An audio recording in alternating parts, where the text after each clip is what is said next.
Hello everyone, welcome back to a new episode of Tech Infosys. Today in this video, I'm going to show you how you can log into your pointMortgage account. Keep watching the video till the end. To log into your pointMortgage account, firstly go ahead and launch open any web browser of your preference.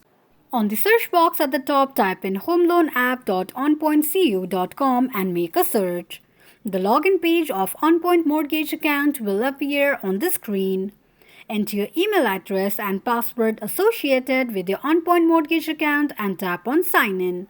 In case if you don't remember your login credentials or details, tap on the link that says Trouble Login In. Once you're done entering your credentials, tap on Sign In option. This is how you can log into your pointMortgage account quickly and easily just in few steps. If you have any thoughts or queries, let us know in the comments section. Don't forget to subscribe to our channel for further updates. Also, press the notification bell icon so that YouTube will notify you whenever we post a new video. I hope this video was helpful to you. If it was, just go ahead and give us a thumbs up. Feel free to comment down any suggestions or improvements to be made to our channel by commenting on the comment box. Thank you so much for watching.